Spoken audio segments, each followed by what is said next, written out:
আমরা পরিষ্কার করে বলতে চাই, নির্ধারিত সময়ের মধ্যে নির্বাচন হতে হবে, তার আগে বিচার এবং সংস্কার হতে হবে, তার আগে স্থানীয় নির্বাচন হতে হবে। আমরা পিআর পদ্ধতির মাধ্যমে নির্বাচন চাই। আমরা আমাদের প্রবাসীদের ভোটারদেরকে বাংলাদেশের ভোট দেওয়ার জন্য ব্যবস্থা করার সিদ্ধান্ত এই সরকারকে নেয়ার জন্য আমরা বারবার দাবি জানিয়ে আসছি। আজকেও আমরা সেই দাবি জানাচ্ছি। সংগ্রামী ভাইয়ের আমার,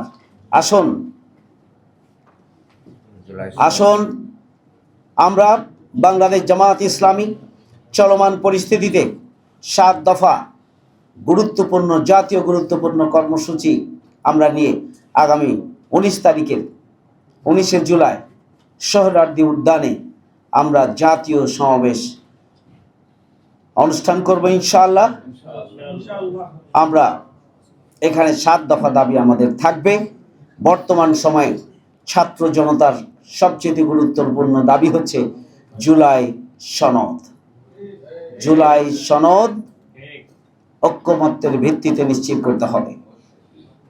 আমরা দৃঢ়ভাবে বিশ্বাস করি, দেশ এবং জাতির জন্য, দেশের জনগণের জন্য, 18 কোটি মানুষের জন্য যেটি কল্যাণকর, সেই ব্যাপারে কোনো বিশেষ রাজনৈতিক দল যদি একমত না হন, তাহলে প্রয়োজন হলে গণভোট দিয়ে হলেও আমাদেরকে জুলাই সনদ সহ জাতীয় গুরুত্বপূর্ণ বিষয়ে জনগণের মতামত নিয়েই সরকারকে আগামী দিনে সংস্কার সম্পন্ন করতে হবে দাবি জানাচ্ছি। আজকের এই সমাবেশ থেকে আসুন আমরা সব সময় অন্যায়ের বিরুদ্ধে আমরা ভূমিকা পালন করে এসেছি। বিগত 17.5 বছরে অন্যায়, অসত্য, জুলুম এবং নির্যাতনের বিরুদ্ধে ভূমিকা পালন করতে গিয়ে আমরা আমাদের শীর্ষ নেতৃবৃন্দকে হারিয়েছি। শীর্ষ 11 জন নেতৃবৃন্দ যা জামাতের 100 বছর অর্জন আমরা হারিয়েছি। আমরা আমাদের 500 নেতাকর্মীকে হারিয়েছি। 20,000 অধিক মামলা দিয়ে আমাদের নেতাকর্মীকে জেলখানায় বছরের পর বছর আটকে রাখা হয়েছে। তারা মানবেতর জীবনযাপন করেছেন, তারা ঘর ছাড়া ছিলেন, বাড়ি ছাড়া ছিলেন, তারা ব্যবসা ছাড়া ছিলেন, চাকরি ছাড়া ছিলেন। আমাদের কেন্দ্রীয় অফিস থেকে একটা ওয়ার্ড অফিস পর্যন্ত বন্ধ করে রাখা হয়েছিল।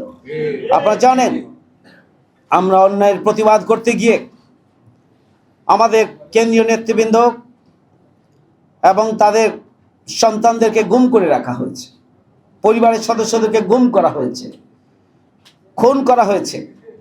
আমাদের জামায়াত ইসলামীকে নিষিদ্ধ করা হয়েছিল, জামায়াত ইসলামিক নিবন্ধন কেড়ে নেওয়া হয়েছিল, জামায়াত ইসলামীর প্রতীক দাড়িপাল্লাকেও কেড়ে নেওয়া হয়েছিল। আপনারা জানেন সংগ্রামী ভাই ও বন্ধুগণ, আমরা আপোষহীন ভূমিকা পালন করেছি। জামায়াত ইসলামীর শীর্ষ নেতৃবৃন্দ ত্যাগ এবং কোরবানির সর্বোচ্চ নজরানা পেশ করেছে।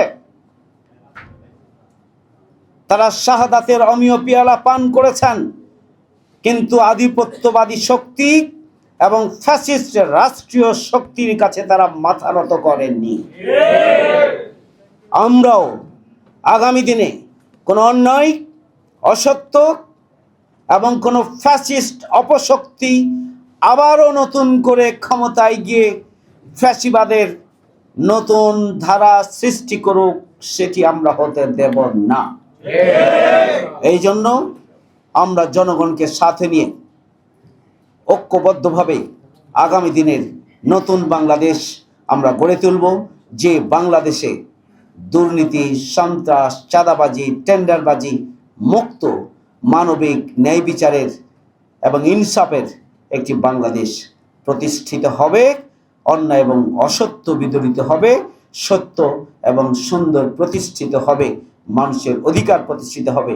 এমন ধরনের এক বসবাসযোগ্য নতুন বাংলাদেশ প্রতিষ্ঠার প্রত্যয় আমরা শাহাদাতের তামান্নায় উজ্জীবিত হয়ে আসুন আমরা এগিয়ে যাই।